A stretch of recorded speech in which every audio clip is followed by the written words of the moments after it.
আপনারা কি প্রোটেকশন ছাড়াই সেক্স করে ফেলেছেন কিন্তু বেবি নিতে চাইছেন না? আজকের ভিডিওটা মূলত তাদের জন্য।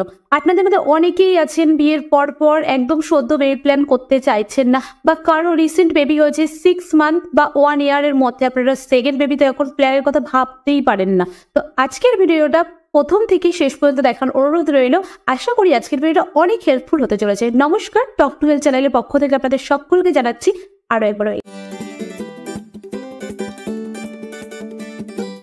এবার এক একজনের ক্ষেত্রে ভিন্ন ভিন্ন প্রবলেম আছে।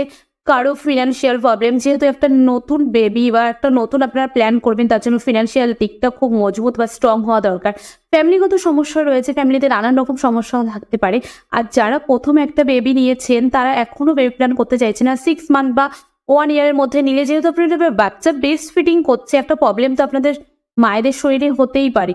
এছাড়াও কেউ হায়ার স্টাডি করতে চাইছে, বিদেশে কোনো পড়াশোনার জন্য যেতে চাইছে, বা স্বামীর কোনো ট্রান্সফার যোগ রয়েছে, এখন আপনারা বেবি প্ল্যান করতে চাইছেন না।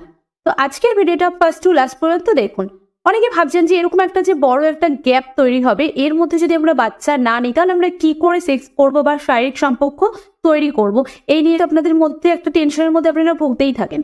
এছাড়াও পেশেন্টের মনে একটা প্রশ্ন থাকে যে আমাদের এর জন্য বড় কোনো সমস্যার সম্মুখীন হতে হবে না তো? আর একটা কথা বলি, যাদের রিসেন্টলি ম্যারিড হয়েছে, ধরুন তারা কোনো প্রোটেকশন নেয়নি বা জানে না, তারা মেলামেশা করে ফেলেছে বা রতিক্রিয়া করে ফেলেছে, তো তারা কি করবেন ভেবে পাচ্ছে না, 6 মাসের প্রেগনেন্ট হয়ে গেছে। এই ভুলটা যেন আপনাদের সাথে না হয় তার জন্য আপনাদের কি করা উচিত তাহলে জেনে নিই। আমি চাইছি যাদের নতুন বিয়ে হয়েছে তাদের সুন্দর একটা বিবাহিত জীবনে প্রেগনেন্সিটা খুব সুন্দর একটা প্ল্যান মাফিক আসুক, তাতে কি গর্ভপাতের কোনো সমস্যার সম্মুখীন যেন আপনাকে পড়তে না হয়। তার জন্য আমি এবার আলোচনা করবো আনওয়ান্টেড প্রেগনেন্সি বা অবাঞ্ছিত প্রেগনেন্সি নিয়ে, যেটা আলোচনা করবো যে কি কারণে তাহলে এটা আমাদের রুখতে সাহায্য করবে, বা তাহলে আমাদের গর্ভপাতের কোনো সম্ভাবনাই থাকবে না। এবার কি বলবো, দুটো উপায়, একটা হলো ঘরোয়া বা ন্যাচারাল, একটা হলো ইমার্জেন্সি, যে ভুল করে সেক্স করে ফেললাম, তাহলে এবার আমাদের কি করণীয়, তাহলে চলুন একটা একটা করে জেনে নিই। এবার বলবো কন্ট্রাসেপশন মানে গর্ভনিরোধ, এর জন্য দুটো উপায় বলবো, একটা হলো ঘরোয়া বা ন্যাচারাল উপায়, একটা হলো ইমার্জেন্সি, আমি ভুল করে সেক্স করে ফেললাম, এবার এটার জন্য আমরা কি করবো। ঘরোয়া উপায় যেটা সেটা বলে নিই, এটা খুব ন্যাচারাল একটা প্রসেস, এটার জন্য কিন্তু রিস্কটাও ঠিক অনেকটাই বেশি থাকে। কন্টার ইন্টারাপ্টস মানে কি, সেক্স করার সময় পুরুষের যেই বীর্য বা সিমেন্ট যেটা বেরোচ্ছে সেটা নারীদের বা মেয়েদের শরীরে নিক্ষেপণ না করা, বাইরে নিক্ষেপণ করা, তাহলে এটার মধ্যে কিন্তু চান্সটা খুবই কম থাকে বেবি হওয়ার। কিন্তু এটা কিন্তু সব পুরুষ বা ছেলেরা পেরে ওঠে না নিজেকে শেষ মুহূর্তে কন্ট্রোল করার। এর জন্যই বললাম ঘরোয়া ব্যাপার হলেও রিস্কটা অনেকটাই বেশি থাকে, আর যারা এটা কন্ট্রোল করতে পারেন তাদের জন্য এটা একটা খুব ভালো একটা সুন্দর একটা উপায়, কোনো রিস্কই থাকে না আর মেয়েদের কোনো প্রবলেমও হয় না। এবার সেকেন্ড যেটা বলবো সেটা হলো সেফ পিরিয়ড। মেয়েদের সেফ পিরিয়ড, এটা বেশিরভাগ অনেকেই এটা ফলো করে থাকেন। যে সেফ পিরিয়ড আমরা কোনটাকে বলবো সেটা আপনাদেরকে বুঝিয়ে দিচ্ছি, যে মেয়েদের প্রথম দিন যেদিন থেকে ব্লিডিং শুরু হয়েছে, যে ধরুন মাসের 1 তারিখে কোনো মেয়ের শরীর খারাপ হয়েছে বা পিরিয়ড হয়েছে, সেই 1 থেকে 14 দিন পর্যন্ত, 14 দিনে ডিম্বাণু নামক একটা জায়গা থেকে ডিম বেরোবে এবং ডিমটা ফুটবে। তারপরে যে মাঝের যে গ্যাপটা, এবার আপনাদেরকে খুলে ভালো করে বুঝিয়ে বলছি যে কোন দিন থেকে কোন দিনের মধ্যে আপনাদের সেফ পিরিয়ড থাকে।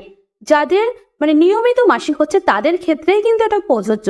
যাদের মাসিক একদম নিয়মিত মাসে পুরো একই ডেটে হচ্ছে তাদের জন্য কিন্তু এটা পুরো সেফ পিরিয়ড। আর যাদের কিন্তু অনিয়মিত পিরিয়ড তাদের কিন্তু এটা সেফ না, যেটা এখন আপনাদেরকে আমি বলতে চলেছি। 1 থেকে 9 দিনের মধ্যে যে টাইমটা রয়েছে, তার আগে 9 দিনের আগে যদি আপনারা সেক্স করেন তাহলে কিন্তু একদমই মানে বেবি হওয়ার চান্স খুবই কম থাকে। আবার 19 দিন পর, এই টাইমটাকে 19 দিন পরে যদি সেক্স করেন, 9 দিনের আগে অথবা 19 দিনের পরে, এর মাঝামাঝি যদি আপনারা সেক্স করতে চান তাহলে কিন্তু অবশ্যই প্রোটেকশন নিতে হবে। প্রোটেকশন না নিলে কিন্তু আপনাদের বেবি অবশ্যই চলে আসতে পারে। হ্যাঁ, যদি আপনারা না বুঝতে পারেন কোনটাকে সেফ পিরিয়ড বলে, আপনারা যদি বুঝে না উঠতে পারেন এই ভিডিওটা দেখে যে সেফ পিরিয়ড কোনটা বা আনসেফ পিরিয়ড কোনটা, আমি ডিসক্রিপশন বক্সে লিঙ্ক দিয়ে রাখবো, আপনারা ভিডিওটা গিয়ে দেখে ভালো করে বুঝে নেবেন, তাহলে আপনাদের জন্য খুবই সুবিধা হবে। এবার বলি, মেয়েদের শরীর কিন্তু একটা ক্যালেন্ডারের মতনই কাজ করে। ক্যালেন্ডারের মাস হয় কিন্তু 28 দিনে।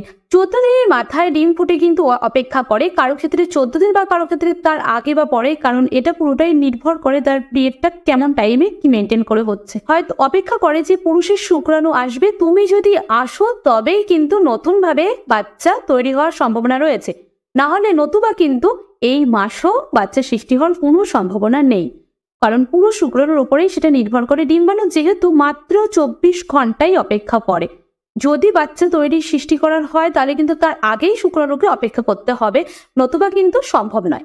আপনার ক্ষেত্রে যেটা মনে হচ্ছে যেটা সেফ পিরিয়ড, এটাতে কোনো রিস্ক নেই, 14 দিনের মাথায় ডিম ফুটবে, কিন্তু কারো কারো ক্ষেত্রে কিন্তু এর আগেও ফুটতে পারে, হয়তো 12 দিনে হয়ে গেল বা তার 2 দিন পরে হলো। তার জন্য আপনারা কিন্তু নিজেরাই সিদ্ধান্ত নেবেন না যে এখন এটা সেফ পিরিয়ড। অবশ্যই একজন গাইনোকোলজিস্টের সাথে আপনারা ডিসকাস করুন, তারপরেই কিন্তু আপনারা বুঝতে পারবেন। পুরো আপনাদেরকে দেখে অবশ্যই সে বলবে যে আপনার মধ্যে কোনটা সেফ পিরিয়ড চলছে, কোন সার্কেলটার মধ্যে দিয়ে আপনার সেফ পিরিয়ড যায়।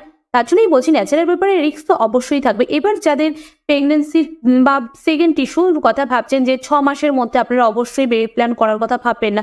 আর তখন রিস্ক অনেকটাই কম থাকে, যেহেতু বাচ্চা 6 মাস পর্যন্ত আপনার থেকে ব্রেস্ট ফিডিং করছে। তার জন্য তখন যদি আপনারা সেক্স করেন তখন কিন্তু বেবি আসার চান্স অনেকটাই কম থাকে।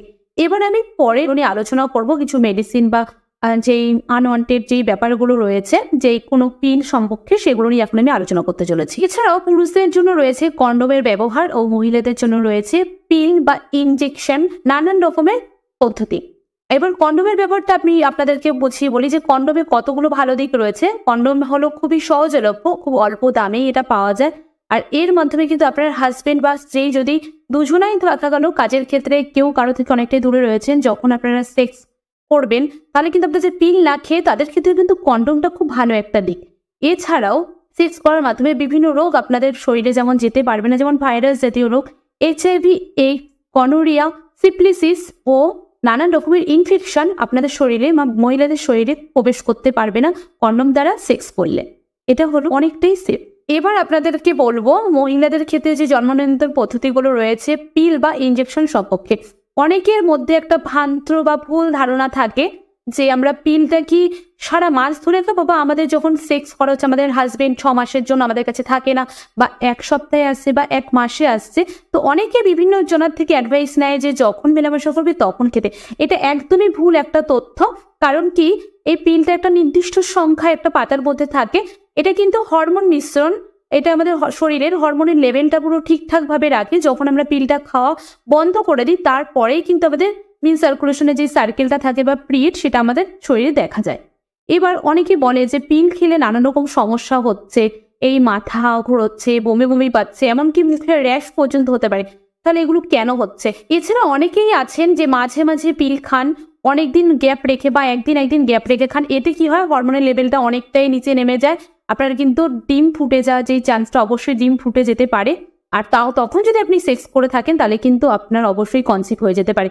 আর আরেকটাও যেই প্রবলেম দেখা দেয় সেটা হলো যে সারা মাস ধরে কিছু অল্প অল্প পরিমাণে ব্লাড ভাঙতে থাকে, আপনারা খুব ভয় পেয়ে যান যে এটা আমার কি অন্য কোনো রোগের জন্য হচ্ছে। এমনটা কিন্তু না, সেটা কিন্তু এই যে মাঝে মাঝে আপনি যে পিলটা খাচ্ছেন সেটার জন্যই কিন্তু আপনার এই প্রবলেমগুলো দেখা যাচ্ছে। তার জন্য পিল যেই খাওয়ার যে আপনাদের যে ব্যাপারগুলো রয়েছে, অবশ্যই আপনার একজন ডক্টরের সাথে কনসাল্ট করে যে কখন বা কোন পিলটা আপনার পক্ষে ভালো হবে সেটা জেনে নেবেন। এই যে গা বমি বমি যেই পাকতে একটা ব্যাপার থাকে, অনেকের মধ্যে র্যাশের প্রবলেম দেখা দেওয়া থাকে, যে এই পিলগুলো যেমন আমাদের মোবাইল আপডেট হচ্ছে না, পিলগুলো ঠিক একই সেম প্রসেসেই কিন্তু আপডেট হচ্ছে। কারোর জন্য বেটার পিল রয়েছে, কোনো দাম কম বা বেশি সেটা দেখে নিজের শরীরে বা স্বাস্থ্যে যেটা শুট করবে আপনি সেটাই নেবেন। ডাক্তারের পরামর্শ ছাড়া কিন্তু আপনি কোনো পিল নেবেন না। এবার আপনাদেরকে বলবো ইনজেকশনের যে ব্যাপারটা রয়েছে, 3 মান্থ বা 6 মান্থে ইনজেকশন নিচ্ছেন, এগুলো পুরোপুরি যেই জন্ম নিয়ন্ত্রণ যেই পদ্ধতিগুলো রয়েছে আপনারা ডাক্তারের পরামর্শ ছাড়া কোনোটাই কিন্তু সেফ না। অবশ্যই একজন গাইনোকোলজিস্টের সাথে আপনি পরামর্শ নেবেন। এবার আপনাদেরকে যেটা সর্বশেষ আমি বলতে চলেছি, যে ভুল করে সেক্স করে ফেলাম, এবার আমি কি করব?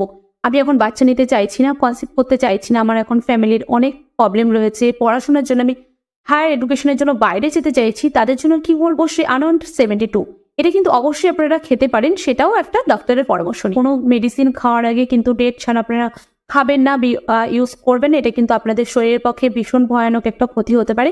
তো আজকের ভিডিওটা এই পর্যন্ত। ফার্স্ট টু লাস্ট আপনাদের ভিডিওটা দেখার জন্য অসংখ্য ধন্যবাদ।